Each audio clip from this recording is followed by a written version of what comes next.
ING 1410 Dayton's ESPN Radio. It's live, it's local, it's the Justin Kinner Show with Kev Nash, presented by Kirkland and Sommers.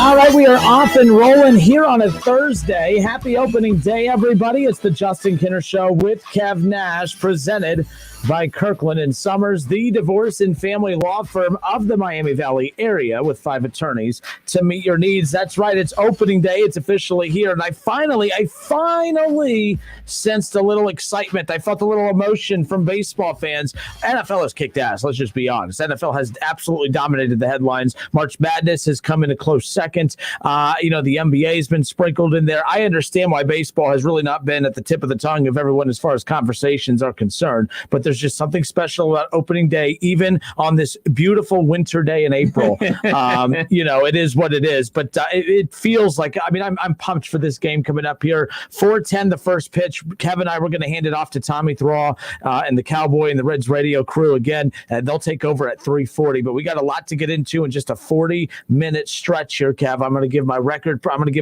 projection for the Cincinnati Reds. I'm not just throwing out a random number. I literally went month by month. Series by series. I'm not going to give the record against each opponent because we only have 40 minutes, but I will go record. I was actually surprised at the total I came up with. I thought I was being too negative with the Reds. I have them losing a lot of series, but this is the thing that's important about baseball. You sprinkle in a couple sweeps throughout the year and you avoid getting swept. You at the very least, need to win one in every series. At the very least, that's the least that you can do, is at least win one in every series. And you need to do your best to win those series and avoid being swept at all costs. The very least, the worst thing that can happen is get swept. But I went series by series, month by month, and I was a little surprised. The losses started racking up real quickly. But when you play 162 games, there's a lot of games to lose. But as I found out after getting to the very end, there's a lot of games to win as well. I purposely wasn't adding the wins as I went. I was just going series by series, and I got to this win total. But before we get to that, before we get to the lineup for today and takeaways, we have the Reds and the Cardinals coming up opening day, all that around the corner. We're going to get to all that here in just a few moments, but it's the Justin Kinner Show with Kev Nash, presented by Kirkland and Sommers. Something that we're going to spend more time on tomorrow. The latest mock draft for Todd McShay is out. Somehow Justin Fields had one of the most impressive pro days. And what did it earn him? It earned him dropping out of the top 10, which, again, it's a mock draft. It's Todd McShay. No offense to him. It doesn't mean anything. All that matters is who the teams select, as you just heard the chime. So that'll be more content for tomorrow, but that's been dominating a lot of the headlines today. But Kev, I want to go through these record projections right here. So we're gonna hit the little baseball chime. We're gonna put a little baseball theme into today. Again, we welcome everybody in. My projections are like this. All right off the bat, this is how we're doing this. The Cincinnati Reds, because I felt a little iffy about this team. We talked a lot about it yesterday. A year ago at this time, it was so devastating a year ago for many reasons, of course. I'm not going to try to make sports sound like it's bigger than what happened a year ago. But a year ago at this time, the entire world was shut down. There was no sports. But I'm going to talk to you strictly from a sports angle here. So if I sound insensitive to the virus, just understand where I'm coming from. It was devastating last year that the Reds did not get to basically throw out that roster in a regular 162-game season. It was devastating to them. I was listening to Mo Ager the other day. He brought up a good point about when you look at all the moves that the Reds have made in the last couple of seasons, all of that was done to set up for a 2020 run. And, things didn't go well. You didn't start the season until 5 months after it's supposed to start. You only play 60 games. The only one that truly benefited from the 60 games was the guy that won the Cy Young and took that, turned it into the richest contract in the history of Major League Baseball for pitchers, and he finds his ass in Los Angeles right now. And more power to him. Congratulations. You got to do what you got to do. But as far as the Reds are concerned, that's in the past. But a year ago, if the season would have started on time, I believe the Reds would have had a hot April.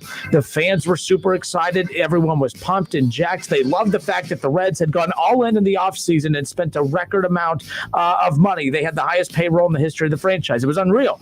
The Reds don't do that, and it was fun. It was exciting. You got the sense that they were sick of losing. I remember Bob Castellini telling Mark Schlemmer and myself at Reds Fest, He looked right at us and he apologized to us and the Reds fans. You were there too, Kev. Yes, you were there. Yep. He apologized. It took us, we both, I remember Schlemmer and I looked at each other like, whoa, that doesn't happen. The owner of the Cincinnati Reds looked at us and to all the fans out there and apologized for the losing. He said he's been embarrassed by the losing and they were tired of it and they went all in.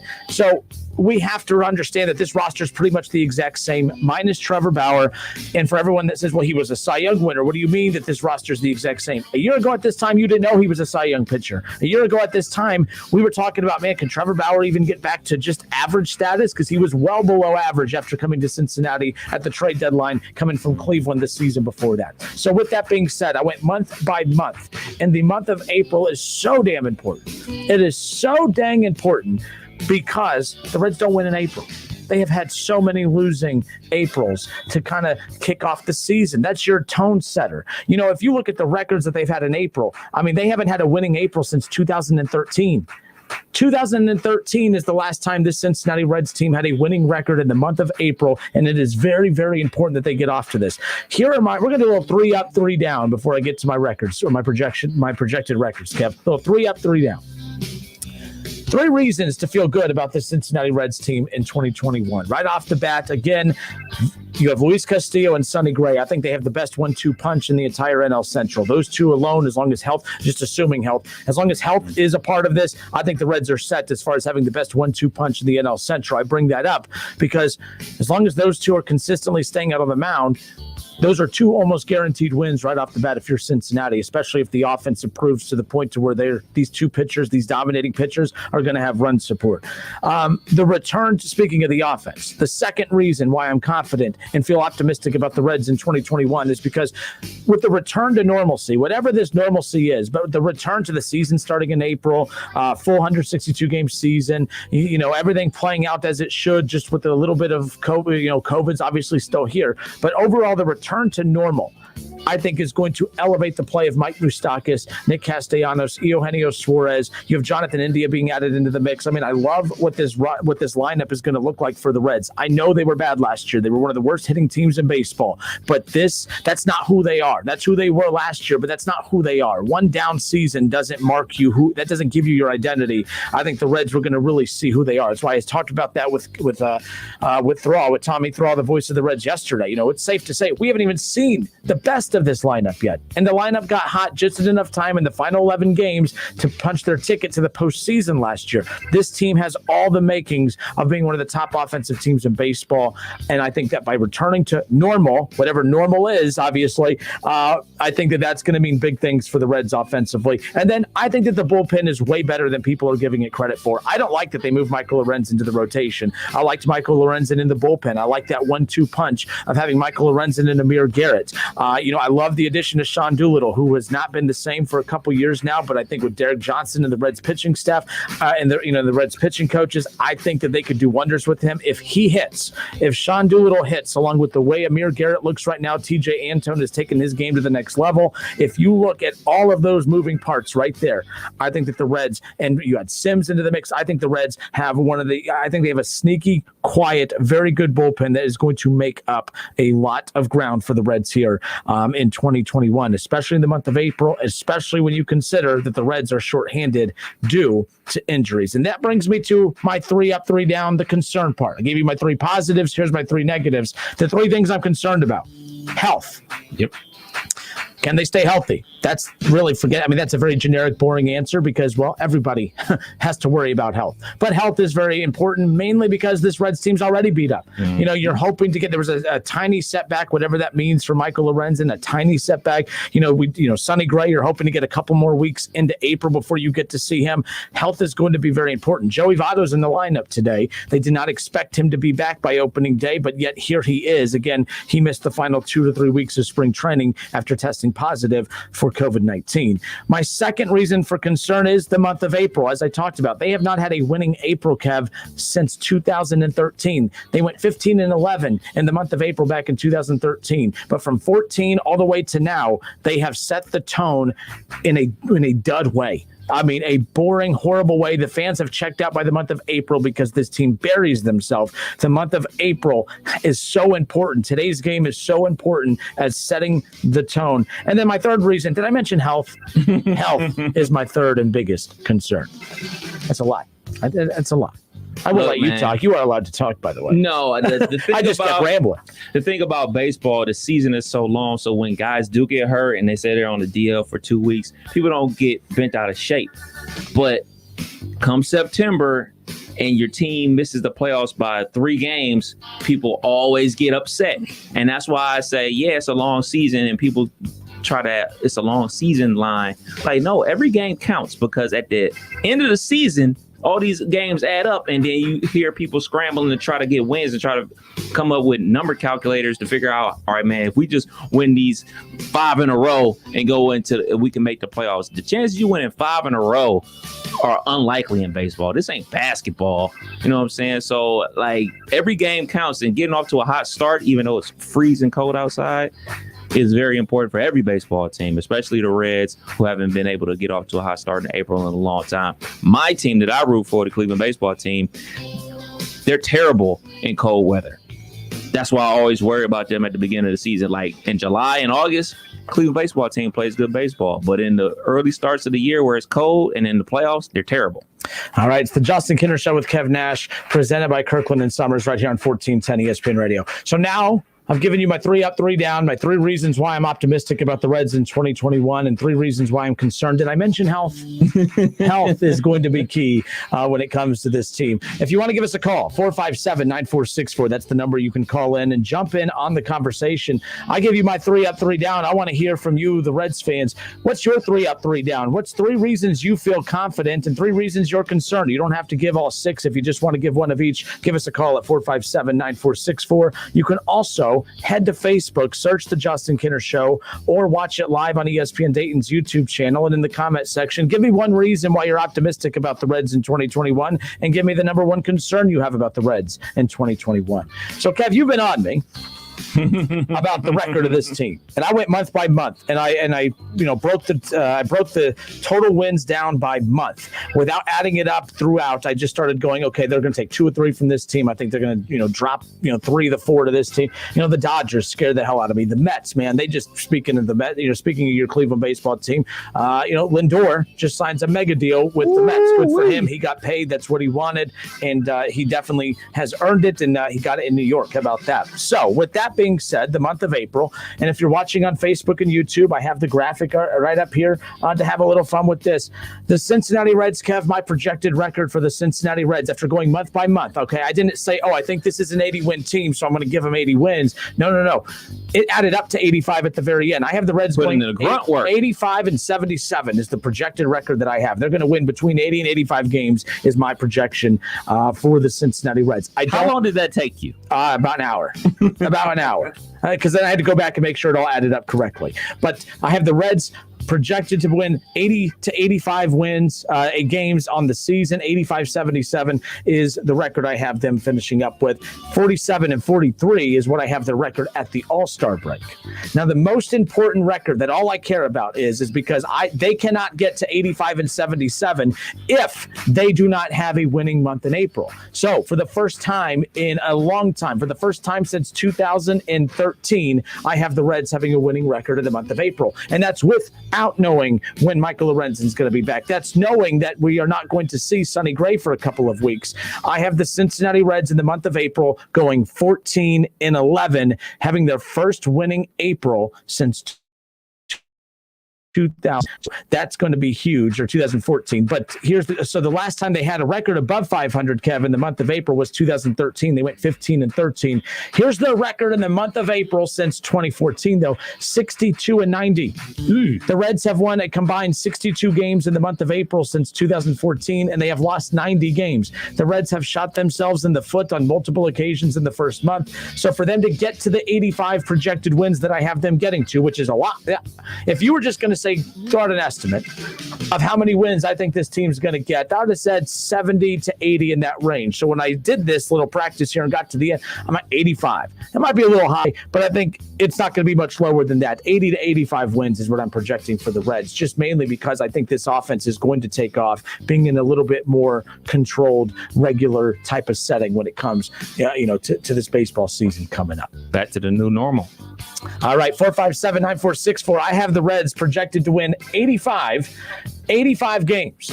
I have them going 85-77. I have them going 47-43 for the first half of the season, 90 games in at the All-Star break. And I have them doing something for the first time since 2013. They will go above 500 in the month of April. 14-11 is what I have them going in the month of April. They have been a combined 62-90 in the month of April since 2014. We'll have the lineups and other key storylines heading into the Reds opening day matchup with the St. Louis Cardinals.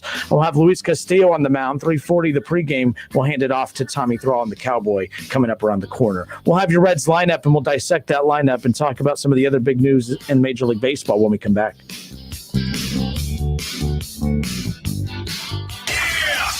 It's the Justin Kinner Show with Kev Nash on 1410 ESPN Radio.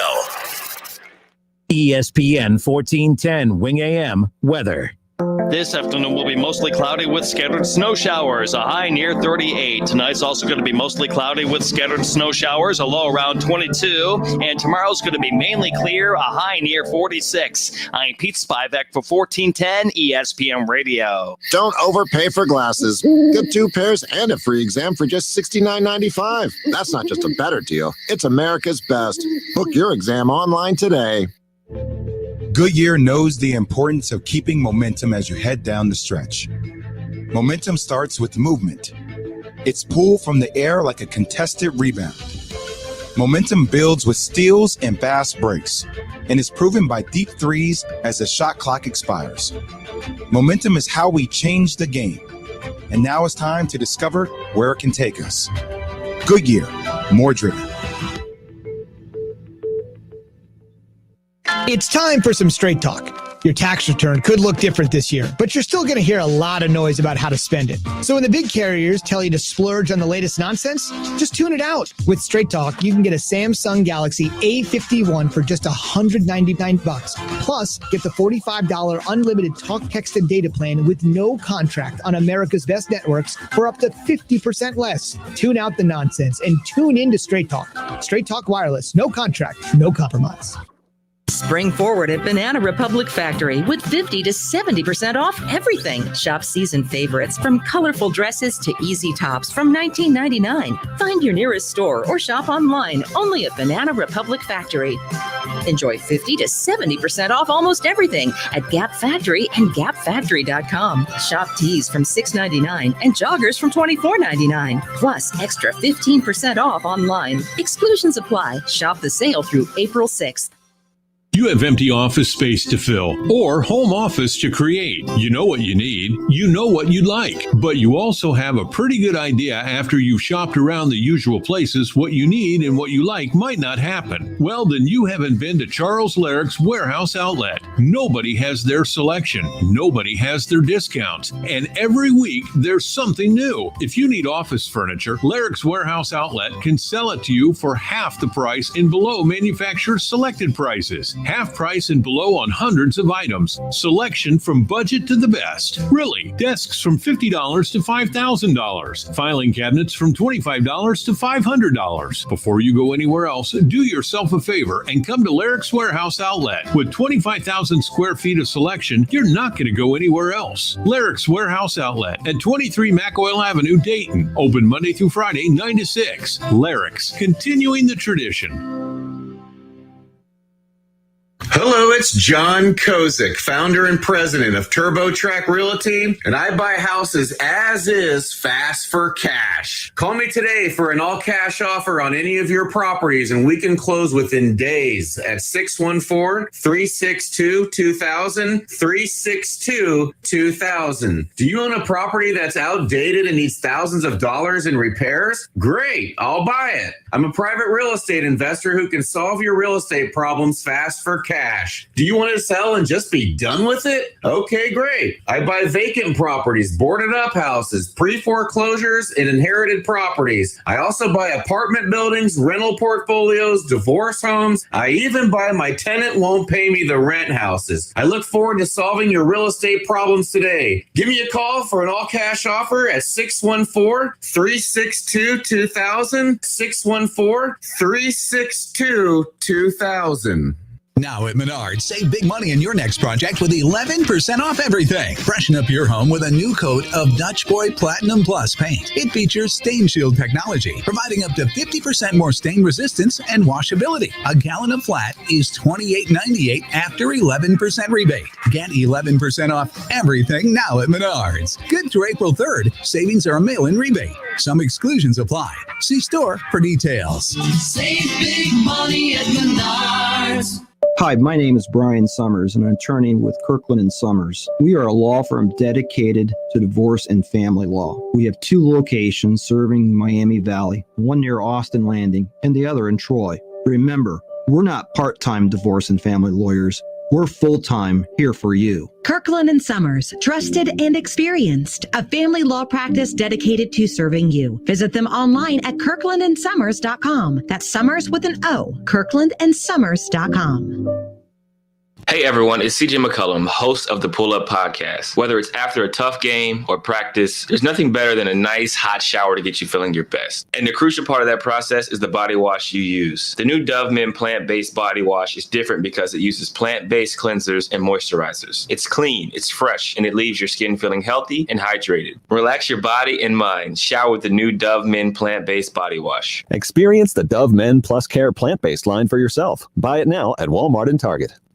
Your nose is the body's air filter, the first line of defense against airborne allergens, bacteria, and viruses. You wash your hands to protect your health. Now you can clean your nose with Navage. Online at Navage.com. Navage, clean nose, healthy life. Would you like a cleaning product that can be used in the garage, the laundry, and the kitchen, and save space in your cabinet? Hi, I'm Bruce Fabrizio, inventor of Simple Green. To learn more, visit us at simplegreen.com. Panera's new flatbread pizzas are here. But to our new chef, Klaus, they're not just pizzas, they're masterpieces. Because it's not just cheese, it's hot and melty mozzarella and fontina cheese. It's not just sauce, it's market tomato red bell pepper sauce. And it's not just toppings, it's fresh mozzarella, basil, and grape tomatoes. Taste our delicious new flatbread pizzas today. Order online for pickup or delivery. Panera. Restrictions apply. When you need certainty in the home buying process with a loan that fits your life, Rocket can. Want to see your loan options, adjust payments and closing costs online in real time? Rocket can. Rocket Mortgage. Don't miss the Justin Kinner Show with Kev Nash, presented by Kirkland and Sommers. Weekdays from 3 to 6 p.m. right here on Dayton's ESPN Radio, 1410 Wing AM. On Twitter, make sure to give us a follow. Search 1410 Kinner for Justin Kinner on Twitter. That's 1410 KINNER. And ESPN Dayton for the station Twitter handle.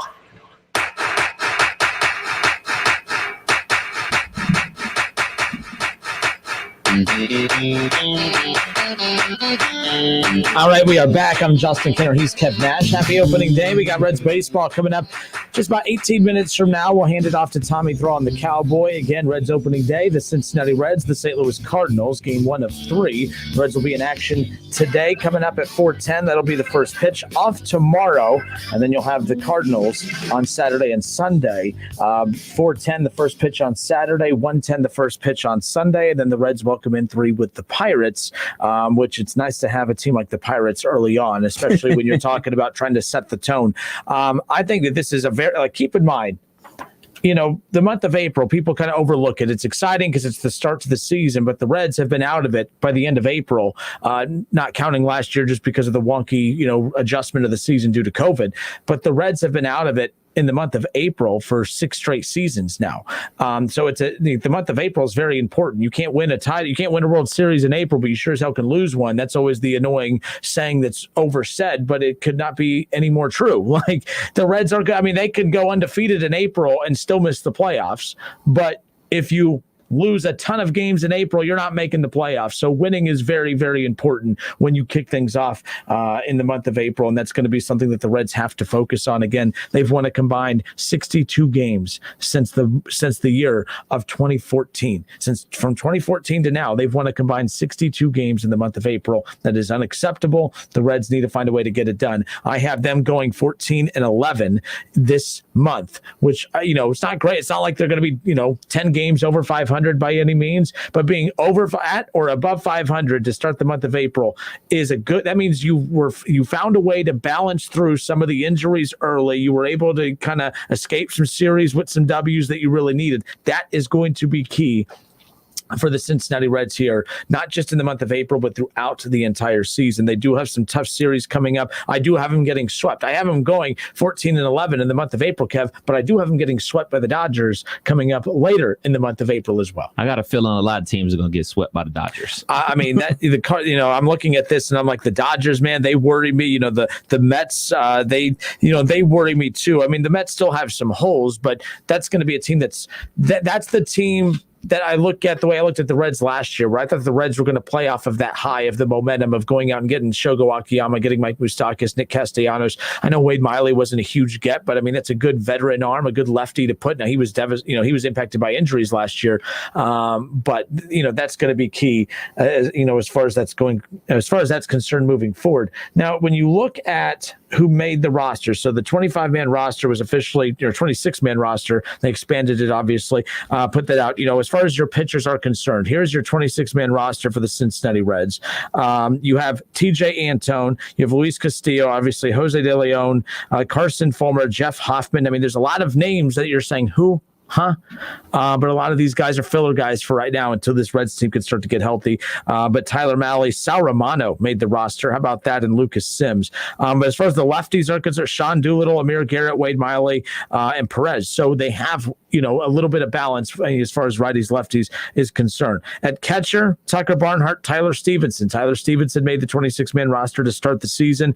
Tucker Barnhart, who has kind of been a guy that's had ups and downs. He hasn't been consistent. He's won multiple Gold Gloves as a catcher. I mean, he brings a lot to the table as far as the defense is concerned, but you do have to start asking yourself, if you are David Bell in the front office, we need offense. We need pop in this lineup, and Tyler Stevenson might be able to, do that. He homered in his debut last year with the Cincinnati Reds. That's going to be something to keep an eye on with that. And then Jonathan India making the roster is huge. He is going to make a start at second base. He's going to be doing something today that hasn't been done since Pete Rose did this back in 1963. So I'll have that coming up for you around the corner. We'll have Reds lineup here in about 5 minutes, but Kev, some big news that happened today that I want to touch on that's not baseball related before we get back to closing the conversation out with baseball. Roy Williams, legendary basketball coach. I don't care if you're a North Carolina fan or not.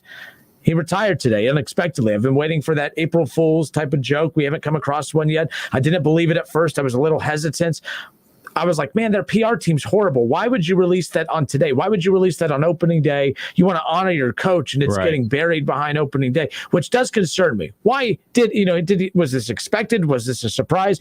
But I started doing what I do, trying to figure out what's going on, because PR-wise, you don't announce that your legendary head coach, who's won you multiple national championships, is retiring on opening day, on April Fool's. There's so many things that are overshadowing what he is actually doing, and that's stepping away from the game that he has been a big part of for decades now.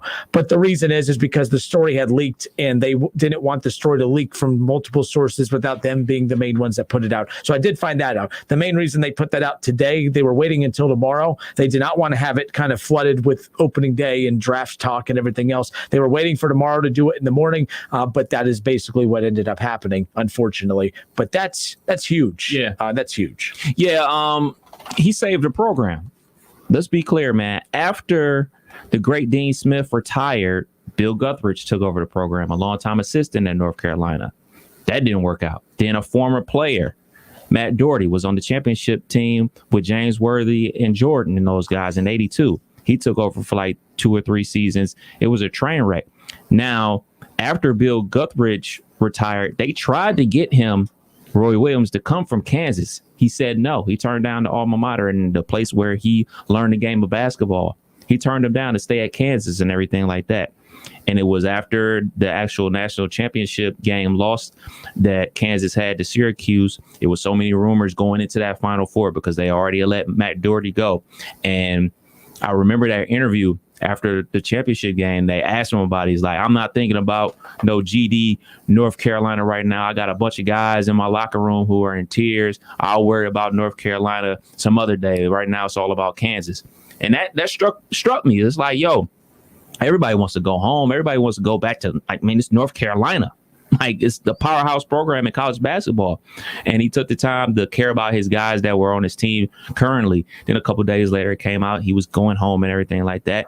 And in 2 years, won a national championship. In 2005, that Sean May, Rashad McCants, Raymond Felton, Marvin Williams, Jawad Williams from Cleveland, Ohio. Then in 2009, he had the Harrisboro, Ty Lawson, Wayne Ellington, Danny Green squad. And then in 2016, he had another squad with Kennedy Meeks and Justin Jackson. And you got to think, in 2015, if it wasn't for that buzzer beater that Villanova hit in the championship game, he will have another championship. So he's done a ton for North Carolina, a ton for college basketball. Like I said, he saved the program because they were headed towards a train wreck. They were headed down. Like, they were on a span of like almost 8 years of basically mediocre basketball. And he brought them back, not only with his style of play, but with recruiting and everything like that, man. So he was a legend in the world of basketball. No, he was. And, the thing is, we're talking March Madness, especially during the month of March, and national championship, Final Four national championship game coming up this weekend. But my favorite thing about March Madness, yes, it's the blue bloods going head to head. Duke versus, Kansas, or, Duke versus Michigan State if it can. But Duke versus Michigan State would not mean as much if it wasn't Coach K against Tom Izzo. Mm-hmm. Duke, North Carolina, what's always made that rivalry so special is because, yes, it's, two blue blood programs, but they were staged by the level of coaching that both programs always have. That's what I loved about March Madness. I loved when you would see a Tom Izzo run into a Bill Self, or a Bill Self into Coach K, or Calipari going up against Roy Williams. I loved when, even Rick Pitino running into Coach K, when they were in the ACC when he was at Louisville. I love that. And we're losing a little bit. There's great coaches all over the place in college basketball, but college basketball is getting younger now. Mm-hmm. And it's actually shifting in a different direction of the kinds of coaches that are taking over, because there's coaches without college coaching experience that are taking over programs that I'm becoming a big fan of. I wasn't a fan of it years ago. I'm like, you're gambling giving a program to a player that is just a former player that doesn't have any coaching experience, but it is working right now because those are the guys that are connecting on the recruiting trail, which we'll talk about in a moment. But I think it's a big loss for college basketball, because I think that the one constant about these programs, the stars come and go, Zion's comes and go, the Sean Mays, the Hansboroughs, those guys, they come and go, but he was always there. Right. Coach K's always there. Calipari's always there. That's what makes college basketball so unique. Kind of the same in football. It was always Paterno. You had your Urban Meyers. You had your Pete Carrolls. You had so many, and I'm missing out. Not Jimbo, but the previous coach at Florida State. I'm losing my name. Bobby Bowden. Those names, like those matchups, like Bobby Bowden against Joe Pa, that was must-see TV, and it wasn't even necessarily about the teams going head-to-head. It was just the coaching matchup that would sell. Basketball's losing a bit of that. Football's been going through that for a while. They've had the youth movement now a little bit. Urban Meyer left. I'm like, who's the third best coach in college football? We don't know, because it's Nick Saban and Dabo right now, and it's a revolving door at 3 with Urban gone. So it's the youth movement in football. We're starting to see it in basketball a little bit. We only have about 2 minutes here, but you had an interest. There was a name you threw out that could be a potential this is replacement. This is Jerry Stackhouse written all over it. I got ripped for that today, by the way. Why? I'll let you finish your point. Well, it's Jerry Stackhouse because Jerry Stackhouse not only was assistant coach on the Toronto Raptors when they won the championship, he led the G League Toronto Raptors team to the championship. He is assistant coach on the Memphis Grizzlies, and now he's a head coach at Vanderbilt. And he's an alum. He's a great player that played up there. His numbers in the rafters at North Carolina. This is a shoe-in. This is an easy situation. This is a dial them up. Hey, we want you to come home. Not only literally and figuratively, but he's from North Carolina. He's not only didn't just go to school there, but he's from North Carolina. This is an easy situation. You dial up him and you get him in your program, and you do what North Carolina does. You win championships. Absolutely. Now, I got ripped on that today, saying I can't believe you would suggest that. He can't win at Vanderbilt. because it's Vanderbilt for one. But one in the G League, some guy in the NBA. Some guy at Twitter went at me today and said that that program's not going to give it. Everyone's ripping that because you're not going to give it to a guy that can't even win at Vanderbilt. I said, well, a lot of people said the same thing about Michigan hiring Juwan Howard. How are you going to hire Juwan Howard who has no coaching experience? How are you going to hire Patrick Ewing who has no coaching experience at the college level? We're hearing the same things about Mike Woodson. He's been in the NBA forever, but he's never coached at the college level. How can you hire these guys? Are going to make it, man. You look at Memphis. Penny Hardaway's another. Penny Hardaway, has had multiple 20-win seasons, multiple NCAA appearances, just won an NIT championship, has a top 5 recruiting class next year. Georgetown just made the NCAA tournament. Patrick Ewing has a top 10 recruiting class next year. Juwan Howard was just a second or two, a shot away from getting to the Final Four in his first season as head coach at Michigan, or second season, sorry. And he has a top 10 recruiting class coming in. It's going to work. It's going to work more like, to me, Penny Hardaway, I'm not saying he wouldn't be a good coach elsewhere, but what makes him even better at his school, his old school, is because the passion just comes off of him more authentically. Same thing with Patrick Ewing at Georgetown. When you're talking to him, oh yeah, I remember you were a dominant college basketball player. Here, you know how special this place is. Anthony Grant's been a great coach at every stop. He's been a good coach at every stop he's been to. But all of a sudden here, he's bringing in top 15 recruiting classes. Why? Because Anthony Grant's selling VCU or Alabama. Anthony Grant's a good coach. He's always gotten good players, but now he's getting great players. Why? Because the passion is just bleeding out of him, because he's selling the pro. You could sell your old program better than anyone else can. And I think that's why it would work for Jerry Stackhouse. If they don't go that route, the name that I think they'll go after is Bill Self. Kansas is about to implode with all the investigations going on. They've gone the Kansas route before. I think it works pretty good. Bill Self could be a name that I look at as taking the North Carolina job, or Bill Self could take the Texas Tech job, which just opened up. Chris Beard took the Texas job today. I would be very wary of Bill Self just because of everything that's going on with Kansas. I would be wary of a show cause situation going on with Bill Self right now. I really have if Sean Miller hasn't been put in actual jail yet, I don't think Mr. Self is in trouble at all, to be honest. I know what you're saying. Hey, we're out of time. Go ahead and hit the baseball music. Let's get this lineup put out there as we hand it off to the Reds, to the Cincinnati Reds. Here is your Reds lineup for today. Those watching on Facebook and YouTube and Twitter, we appreciate it. Jesse Winker will lead things off, starting left field and bat first. Batting second in the right field is Nick Castellanos. Joey Votto in the lineup, batting third and getting the start at first base. In the cleanup spot at shortstop, Eugenio Suarez. Mike Moustakas will bat fifth. He'll get the start at third base. Nick Senzel in center field will bat sixth. And Jonathan India batting seventh, getting the start at second base. Jonathan India making history today, the last Cincinnati Red to make his Major League Baseball debut at second base on opening day for the Reds was Pete Rose. So Jonathan India, the first player since Pete Rose to debut at second base since 1963. Tucker Barnhart will bat ninth and bat eighth, be behind the plate, and Luis Castillo will bat ninth, and he's on the mound tonight for your Reds. Reds Cardinals coming up next right here on Dayton's home of the Cincinnati Reds, 1410 ESPN Radio. Listen.